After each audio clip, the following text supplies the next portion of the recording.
Addiction and recovery. Something that has troubled humanity for centuries and generations, destroying families and turning blood against blood, nation against nation, where issues ultimately come from when people have the inability to cope with reality and as we call life on life's terms. It's not just something that affects us, but it for those that are part of someone's life who is in addiction and practicing their addiction, it affects their lives as well.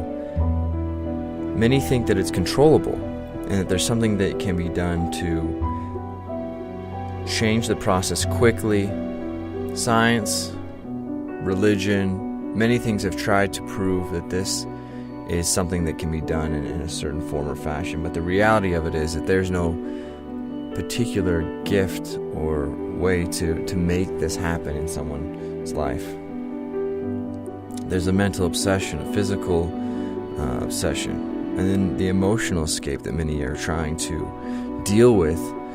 And it's only through these approaches of the different clinical, spiritual, goal-oriented, and even some of those 12-step programs that you find the similarities in the sicknesses, whether it be alcohol or other drugs, relationships, sex, relocating, eating, sleeping, shopping, adrenaline, video games. There's so many ways that people tend to try and escape from the issues at hand and, as it's called, engage in the forget it and the feel-good kind of moments where you just want it to go away.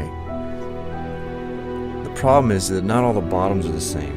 Many people have high bottoms, meaning that they don't have to lose too much before they decide to get involved and do something different, and some have low bottoms. Many people in life have many bottoms. It's not something that just happens to people who are in recovery, but whether it's known or not, when the roller coaster of life hits its peaks and valleys, a person has something to do with the process of having that curve change directions. All the same, God can't move a parked car, as it's said. The idea of choice and consequence, action, reaction, cause, effect, even the sowing and the reaping parable, all equal one fact is that our decisions determine our destiny. The only person who could make my life different was me. When somebody else tried to tell me, whether a court tried to make me, whether I tried to do it for someone else, a job, a relationship, money, nothing was strong enough until I believed that I deserved something better. Because ultimately, when all those things through life, as I like to call it, the difference between joy and happiness being temporary and moments, people, places, things can make you happy, but joy comes from within. You have to create your own joy. You have to choose to live a joyful life, a fulfilled life, a thriving life, not a surviving life. And once someone does that, and we decide to choose our decisions differently, it's through this process that I learned that I would do anything, lose everyone, to rebalance my foundation. In rebalancing, I was able to find a new way to deal with coping and create a new future. In these low and high bottoms, some consequences become resolved faster than others. The idea that when people start dealing with the issues of the past or the issues of the future, whether it's anxiety or depression, fear, these ideas, once being engaged in, can be resolved according to the amount of effort someone's willing to put into it. Some things take time. Some things just never go away. And it's an acceptance issue of being able to become okay with the way things are and then deciding to and becoming resolved to have a life that ultimately will be different than that which was once lived. Sometimes extreme measures are necessary to reshape the thoughts, ties, emotions, and actions with relationships and life problems as they are.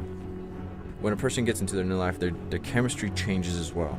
The emotional feelings, fears, anxieties, depressions mentioned, when these come back, when people have to deal with the issues and they have to find those new ways, as we discussed, on how to do it. It's a very chaotic time of learning to balance the pressure and the expectations, not just on ourselves and from others, but giving it the proper amount of time to letting things fix themselves and not realizing that we have no direct ability to impact and change most of our lives. The only things we can really control is what we do and how we choose to deal with it. So in these dealing with our actions and our emotions, we tend to start to realize that being that most of the world is out of our control, we cannot force change, but instead, through changing ourselves, we create and influence change, but mostly through dealing with things differently than we have before, which is a initially very overwhelming, hopeless feeling, but once fully realized can be a very empowering and strong idea, an ideal. One person can change the world, and when one person's world changes, they change every world they're connected to. This ripple effect has an extraordinary significance. We can try to do it all ourselves, or finding another who's gone through the same challenges helps alleviate the struggle. And the difference between the one business that survives each year to the 99 that don't is that either they have been through the process before and they figured out a better way of doing it second time around, or they had someone show them. Most times, there's these extreme expectations to do something perfect, whether it's on ourselves or from another, and the idea that that can never happen has to be smashed, has to be destroyed. The reality of the fact is that things get better through refining, but you can never refine something you've never started or finished. And if you get so caught up on doing it perfect the right time, you'll never do it better the second time. Many people don't know how to let go.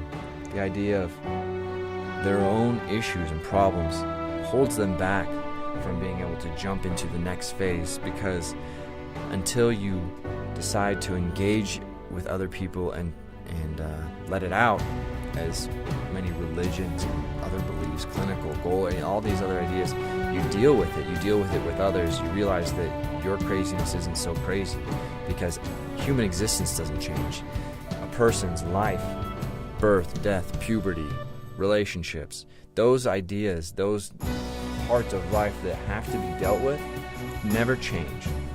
So the way people deal with it is the incredible power to overcome and realize that the challenges that we face, we're not alone in, and that they're natural as well as common. When a person goes through this process and becomes self-sufficient and reliant, starts dealing with life on life's terms, you realize that alone, one person can do amazing things for themselves and for others. But when you start surrounding yourself in these new relationships of other people who are also on that same path, together we can do so much more than we can apart.